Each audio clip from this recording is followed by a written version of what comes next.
G'day guys, welcome back. So, this is what happens when we don't upload a video for a while. We have some serious changes. Oh shit, yeah, let's not see that. Okay, so as you can see, we've got the ute back from paint. She's all blue. She's looking pretty fucking fantastic. And of course, we've got the elephant in the room. I don't even know how this happened. I'm going to say there was probably a few too many drinks involved, and yeah, we decided to put a blower on it.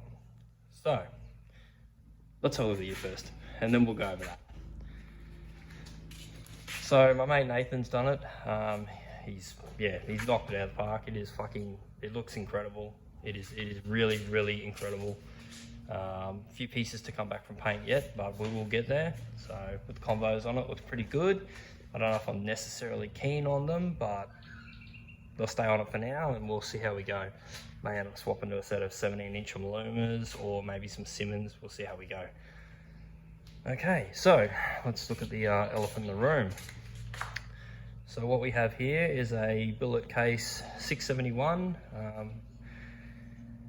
from Joe Blow Superchargers. We've got a Fisher manifold, EFI with rails and a burst plate. Big and ugly hat with mechanical over EFI fuel injection. So we'll go into most of that stuff later on when I'm getting through it, but you know, we may as well get it out of the way since those that follow my socials have probably seen that we've got a blower on it now. At the moment, this is still the original LS1 that I had planned for the build. It's a good motor, but it is still a stock short block. But you know, we're going to address that. We'll probably get it running with this motor, and then we're going to swap it over. I haven't quite decided what we're going to use. Decisions at the moment, we're either going to use like maybe a 5.3 and put some rods and pistons in it, or maybe the old 6 litre out of the VC, the aluminium block. Since that motor did me well, we'll just put some rods and pistons back in that and go with that, but we'll see how we go. So, because of this silly decision, we now need to change fuel systems. So, that's what we're going to do this time. So what I have here is a 80 litre fuel cell that I bought off a mate, and I have a Raceworks surge tank. So, plan is to mount the surge tank inside the cell. I've done this on the VC, so basically we pull the tank apart and we put the pumps inside it. That's pretty much how we're going to do it. There is a few mods needed. So the last time I did this, I cut the floor out of it and we welded some baffles and whatnot in. This one, we're going to do this one a bit differently. So what I've got here is a 2.8 litre surge tank. This is actually the one I used. Well, I used the top section out of this with a weld-on ring in the VC. Actually, that car's just here. Let's have a look.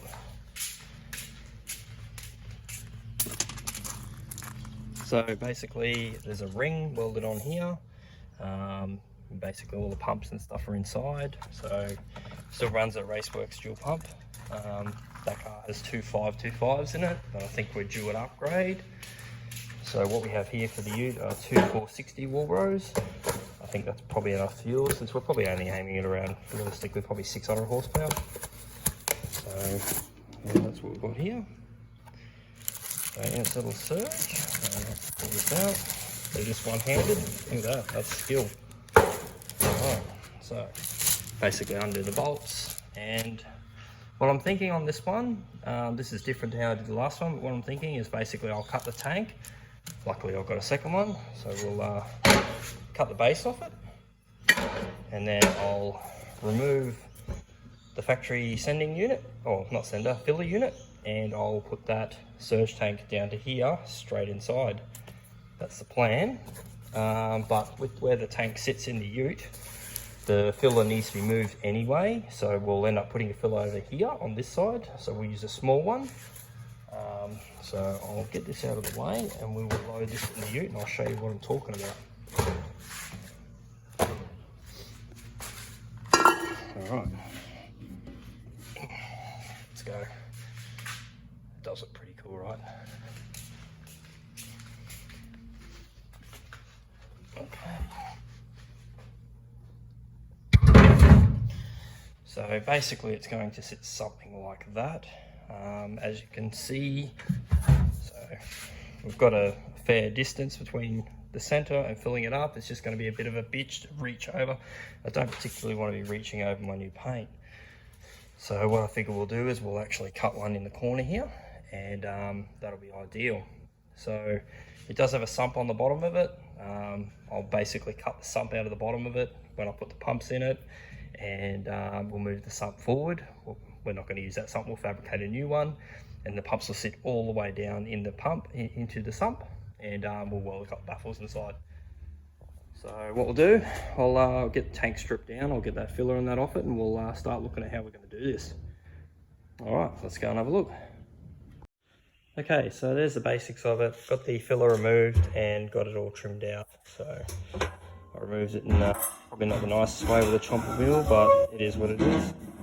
But they're all sliding nicely. I'll actually lift that up a little bit so that doesn't distort when we weld it. But basic idea.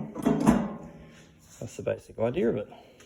So next up we'll put some baffles inside. So the sump in the bottom will have to come out. So as you can see, lands in the middle.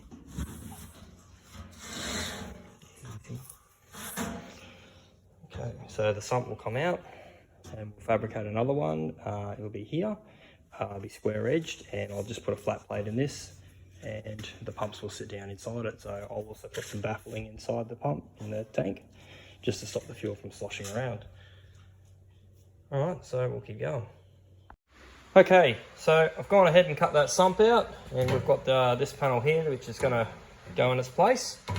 So because we've moved the basically moved the pumps to here, or not moved, we've added the pumps to here, we need to make another sump. So I've fabricated this sump which is about 50 mils high, and it's going to sit pretty much right there. So a couple of end panels on this one to seal it all up, and we're going to be good.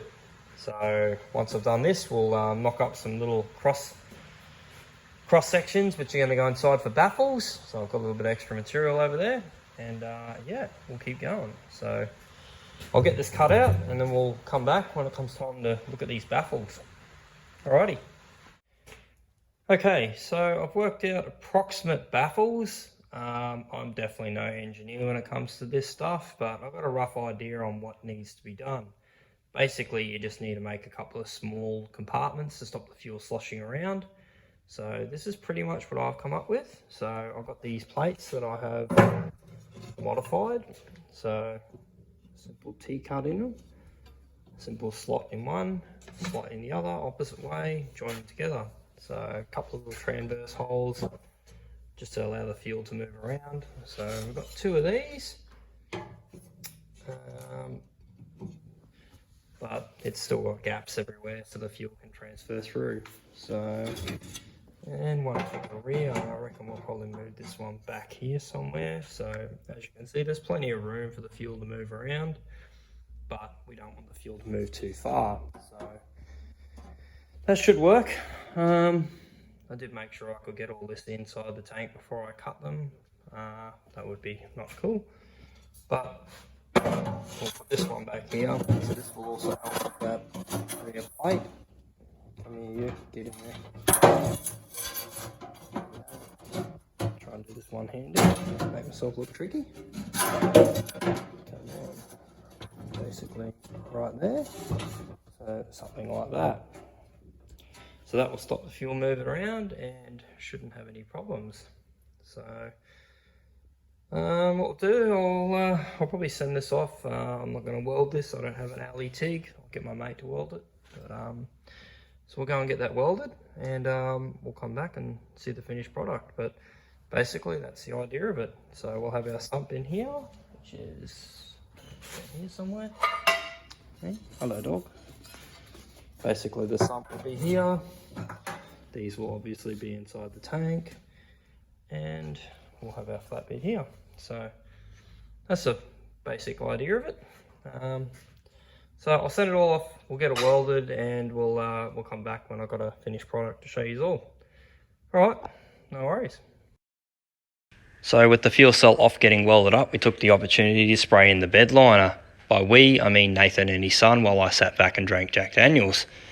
So the product used is a actual Raptor coat, Raptor liner. My opinion, probably not as good as the anti-chip coating I normally use, so I'll probably go back to using that product. But nonetheless, it cleaned it up nice, so I'm pretty happy with it, to be honest.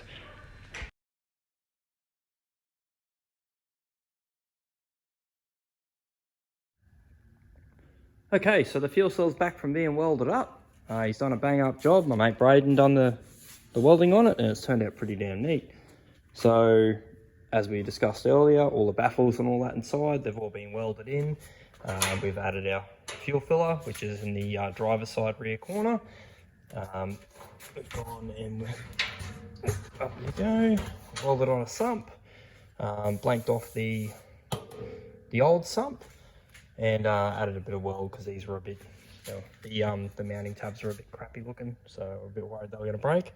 So what we'll do, I've already pressure tested it, checked it for leaks, it's all good, they've done a really good job. So we'll go and mount it. So I'm finished screwing this in. It's going to require a hole, which will be in the middle of this panel, strategically placed there, because that's a bolt-in panel. So if the fuel system ever changes for whatever reason, I can just purchase another one of those and coat it and put it in the car. So yeah, we'll get that cut. Plan is to do some nut certs.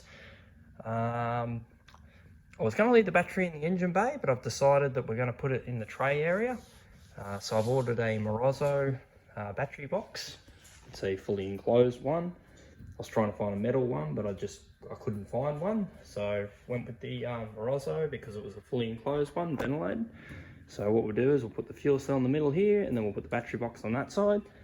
And we'll nut cert it all into that tray. So obviously we don't need to take that out to put it in.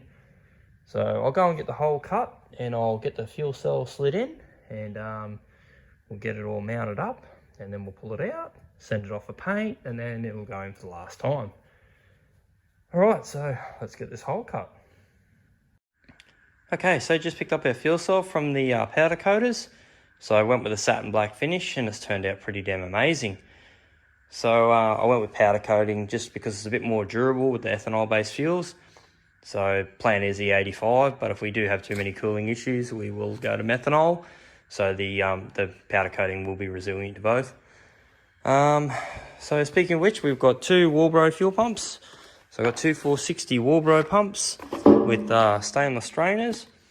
So that's enough fuel pump to make 1,000 wheel horsepower on E85 with a -10 feed, -8 return. That's plenty of fuel pump. Probably around 800 on methanol. So the fuel system is big enough to run methanol. A little 5.7 won't make anywhere near 800. So cost-wise, I bought the fuel cell from a mate, second-hand, paid $80 for it. It's just an 80-litre Speedmaster fuel cell. There's nothing fancy about it. The surge tank and pump kit I bought through TI Performance. They were $760. I used a 1.2 by 1.2 mil section of plate, 2 mil plate in the baffling and the sump. That's around $100. I got it from work, so we'll call that $100. Paid my mate $200 to do the welding. So there's about 4 hours of welding involved in this. So bearing in mind I did all the fab and all the bending and all the fabrication. So about 4 hours of just welding. The coating was $200 through Prime at Slacks Creek in Queensland, and about $60 for the little filler neck. So total price for this is around $1,400. So for the money, pretty damn happy. It's pretty hard to build a fuel system this capable for that sort of money and turn out this nicely. So I'll go and get all this installed, and I'll catch you on the next one.